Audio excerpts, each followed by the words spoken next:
Sebagai negara kepulauan, Indonesia memiliki wilayah lautan yang sangat luas. Gak heran kalau hasil laut Indonesia mampu menyumbang 30% pendapatan negara kita. Mengkonsumsi makanan laut yang kaya kandungan selenium, seng, dan asam lemak omega 3 bermanfaat untuk menjaga kekebalan tubuh kita. Biar gak gampang sakit, terutama pas masa pandemi kayak gini. Selain ikan, banyak loh makanan dari laut yang bisa kita konsumsi. Selengkapnya di episode Legenda Laut Biru hari ini.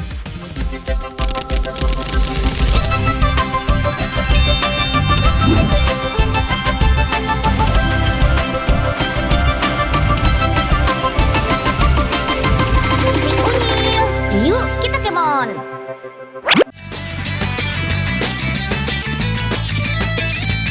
Ada yang pernah makan ubur-ubur? Mungkin hasil laut yang satu ini nggak terlalu lazim untuk dikonsumsi, kayak ikan atau cumi-cumi. Tapi rasanya enak loh, gizinya juga juara. Kandungan kalsiumnya baik untuk pertumbuhan tulang dan gigi. Cuma hati-hati ya, walaupun wujudnya tidak berbahaya, tapi hewan ini beracun loh. Tangan-tangannya juga punya alat khusus yang bisa melepaskan sengatan atau racun. Kalau kena, badan kita bisa sakit dan gatal. Tapi ini nggak bikin gentar bapak-bapak nelayan di pantai selatan Jawa. Asal tahu triknya, kita bisa tetap aman selagi menangkap ubur-ubur. Come on, ikut Unyil ke Kebumen, Jawa Tengah.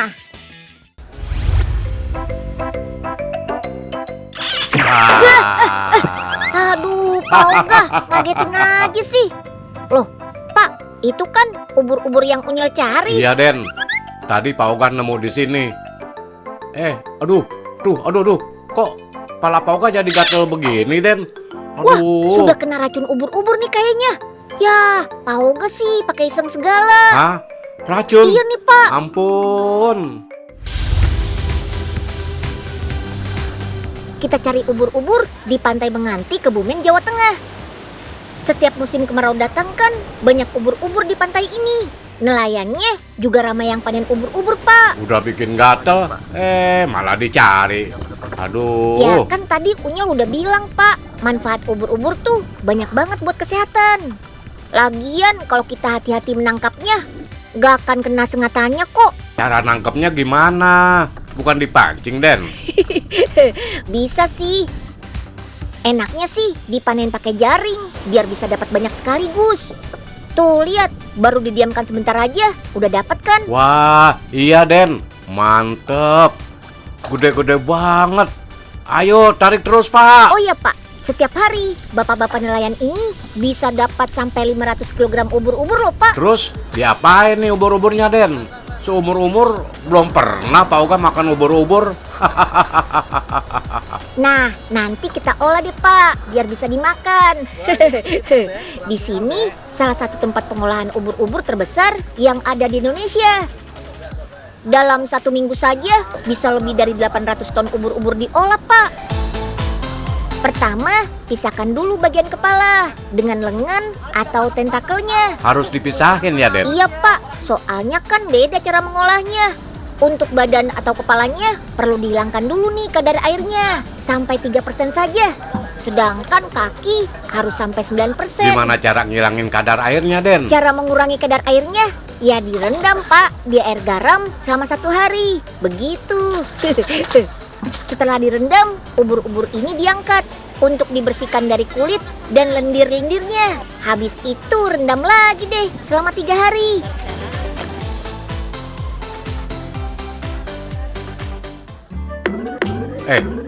Apaan nih?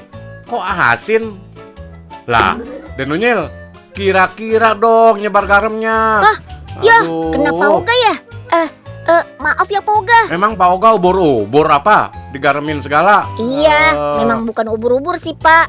Tapi biar awet kayak ubur-ubur, ya harus pakai garam, Pak. Sembarangan. Maaf deh, Pak, maaf. Ya, bentuknya jadi mengecil dong, Den. Makanya, Pak, biar nggak mengecil, sekarang kita gosok ubur-uburnya. Jadi, nggak ada lipatan saat dikemas nanti. Cara ini juga untuk menjaga harga jual si ubur-ubur, Pak. Nah, baru deh kita kemas di dalam ember. Satu ember beratnya 19 kg. Dijual kemana ini, Den? Kebanyakan sih untuk wilayah Asia, Pak.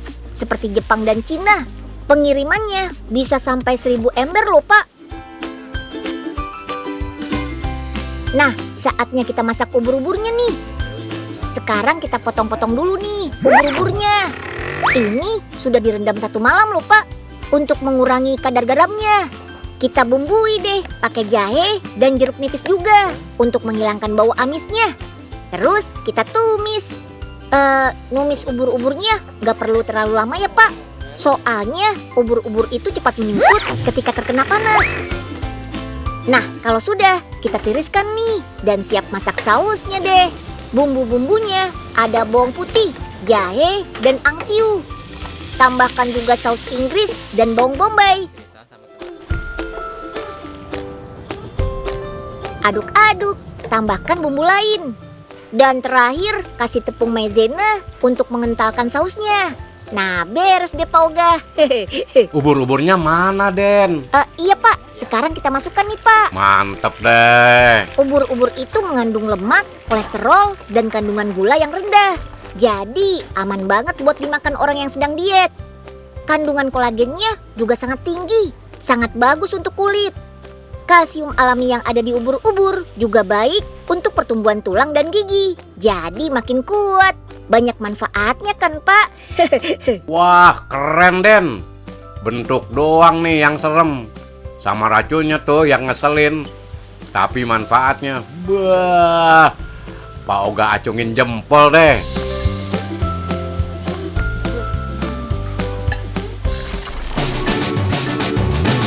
Hasil laut yang satu ini terkenal lezat dan kaya gizi. Ini bukan kerang ya, tapi oyster alias tiram. Ada 2 jenis tiram di dunia, yaitu tiram penghasil mutiara dan tiram yang bisa dimakan. Jadi jangan sampai salah makan ya. Kalau tiram mutiara dihargai mahal karena mutiaranya. Tiram yang ini juga nggak mau kalah. Kita harus menghabiskan ratusan ribu kalau mau nyobain kelezatannya di resto-resto berkelas. Pabrik pengolahan tiram ini berada di Australia. Pertama tiramnya harus dicuci dulu nih, biar bersih dan bebas bau amis. Setiap hari mesin otomatis ini bisa mencuci puluhan ribu tiram loh. Setelah itu tiram disortir berdasarkan kualitasnya. Karena nggak semua tiram yang dipanen tadi ada isinya.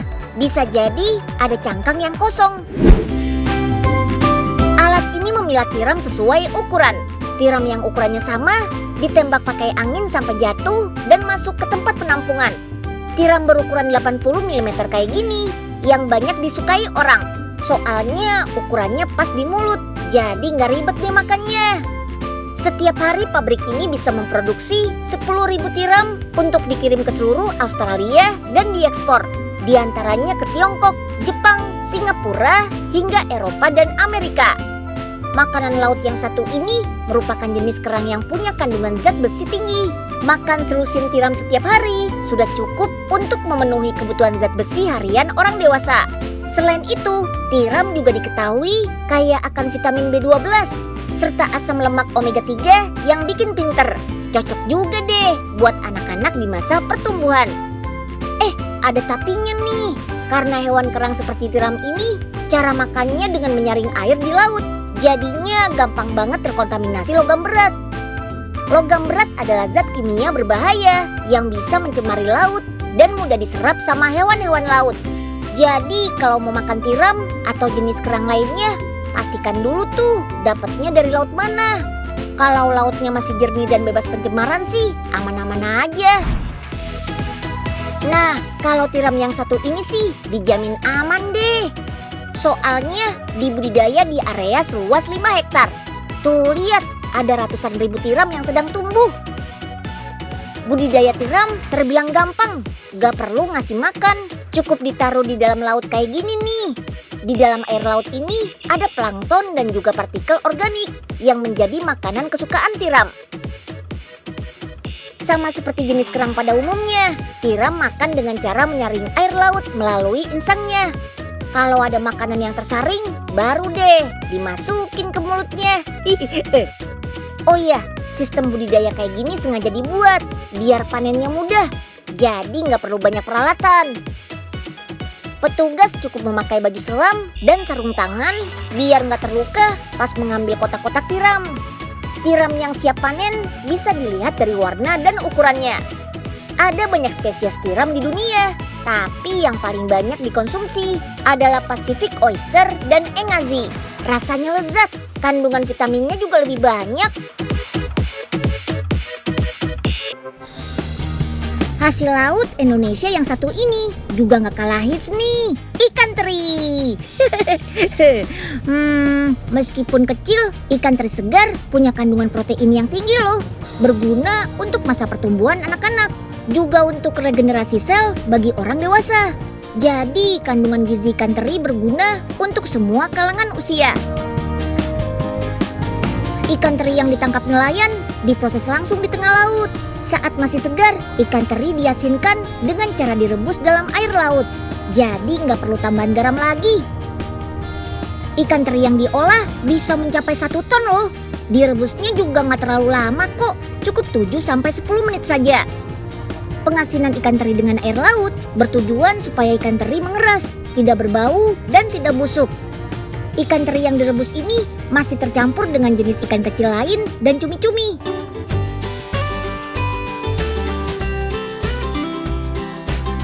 Setelah direbus, ikan yang sudah diasinkan akan dibawa ke darat untuk dijemur.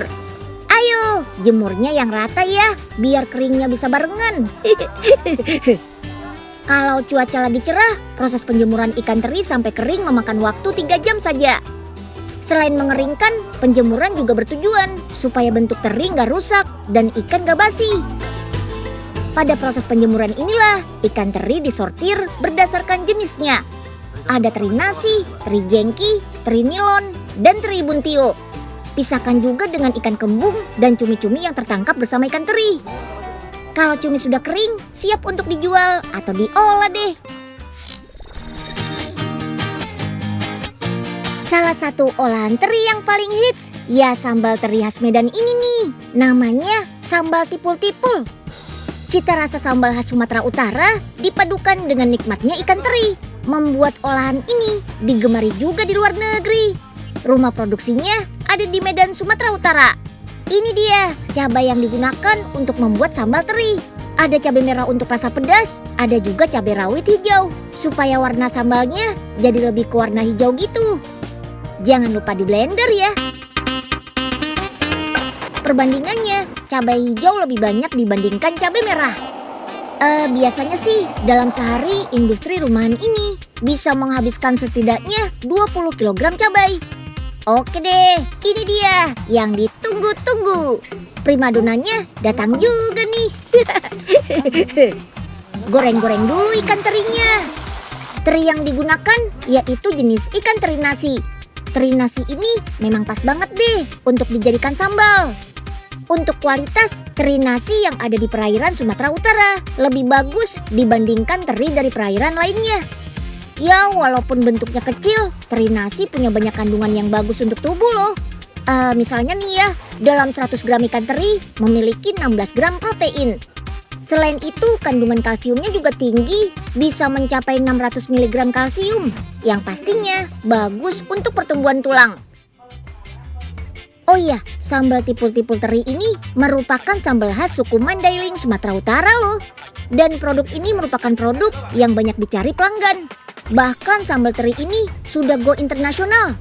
Sudah ke Australia, bahkan sampai ke Eropa. Keren.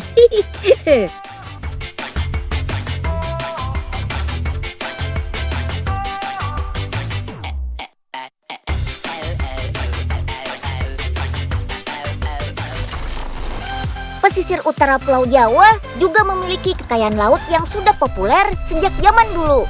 Salah satunya Kabupaten Indramayu nih. Gak cuma buah mangga yang terkenal di sini, hasil laut Indramayu juga melimpah. Lihat saja nih, wih, banyak ya ikannya. Salah satu ikan yang banyak terdapat di daerah yang berada di bawah permukaan laut ini adalah ikan remang.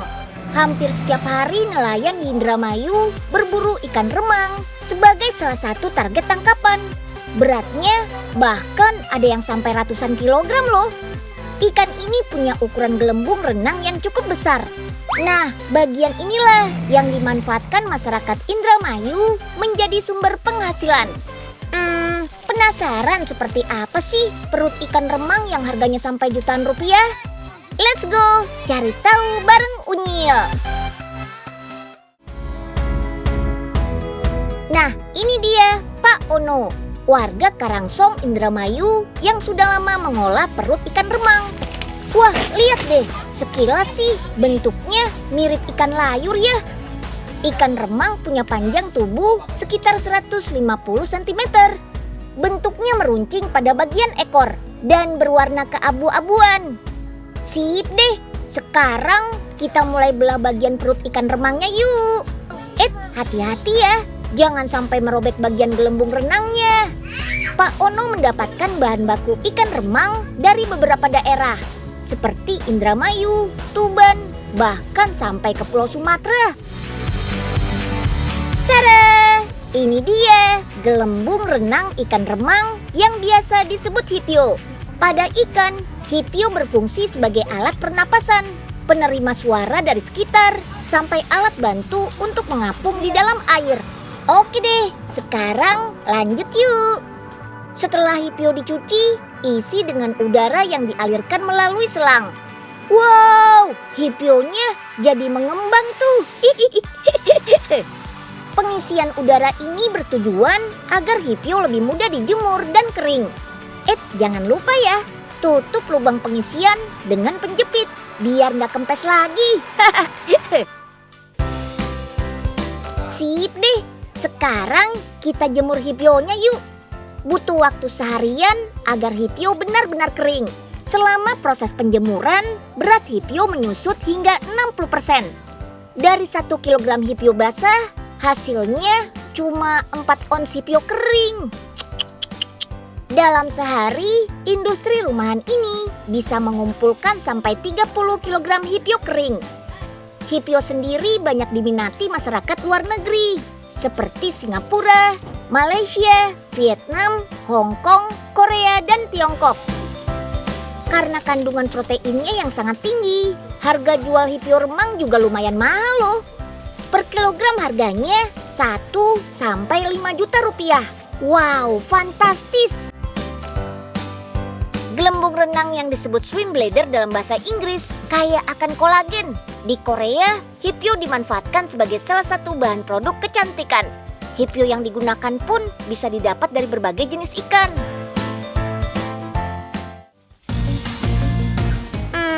Unyil jadi penasaran nih. Gimana ya mengolah hipio menjadi masakan yang enak? Yuk kita coba menu tom yum hipio remang. Siapkan bahan-bahannya. Ada hipio yang sudah dipotong-potong, bawang merah, bawang putih, cabai, daun bawang, wortel, tomat, dan saus. Masukkan semua bahan dan masak sampai matang. Wanginya.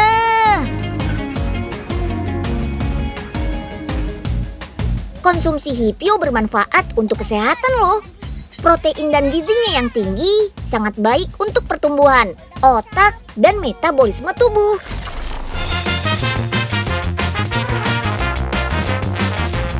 Wah, seafood yang satu ini sih gak usah diragukan lagi kelezatannya. Mau dimasak saus padang, saus tiram, asam manis.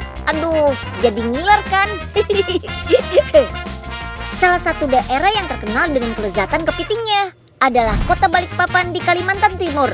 Sejak Desember 2012 lalu, peyek kepiting menjadi salah satu variasi olahan kepiting di Balikpapan. Setelah membuat varian rasa original dan pedas, nah kali ini hadir rasa baru nih, yaitu lada hitam. Ya udah, ayo deh kita tengok ke dapurnya. Come on. Siapkan bahan-bahan untuk membuat adonan peyek kepiting. Ada cabai merah, bawang putih, lada, garam, kemiri, daging kepiting, dan tepung. Jangan lupa ya, masukkan juga daging kepiting yang sudah direbus ke dalam adonan. Aduk-aduk lagi sampai tercampur rata. Dalam 1 kilogram adonan berisi 1 kilogram daging kepiting juga. Nah, jadi deh adonan peye kepitingnya. Sekali produksi membutuhkan adonan sampai 30 kilogram. Yuk, saatnya mencetak. Mencetak peye kepiting gak mudah loh. Selain butuh keahlian, butuh juga nih alat yang bisa membantu, seperti ring bulat berbahan plat besi. Tuang 1 sendok adonan ke dalam masing-masing ring cetakan. Ring ini membantu peye berbentuk bulat utuh. Lanjut, peye digoreng sampai kering hingga tidak menghasilkan gelembung. Peye kepiting ini kemudian didiamkan sampai 1 malam. Tujuannya untuk menghasilkan peye yang lebih renyah dan mengembang. Setelah itu baru deh goreng kembali. Tuh, lihat perubahannya. Bentuk dan warnanya jadi beda kan? Untuk membuat peye lebih tahan lama dan renyah, kandungan minyaknya harus dikurangi. Alat spinner inilah yang bertugas mengeluarkan minyak di dalamnya. Syur, putar terus.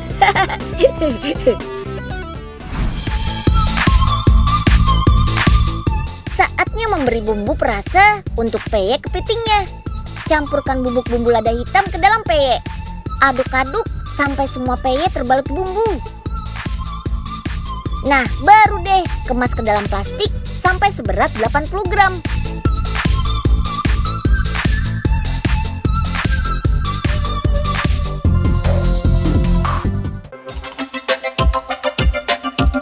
Meskipun lezat dan kaya gizi, makanan laut yang kita konsumsi harus diperhatikan kesegarannya juga ya. Pastikan juga seafood berasal dari perairan yang masih bersih. Imbangi juga dengan nutrisi dari sumber makanan lain ya, biar gizi yang diserap tubuh kita makin lengkap. Udahan dulu ya Unyil menemani siang ini. Sampai jumpa besok.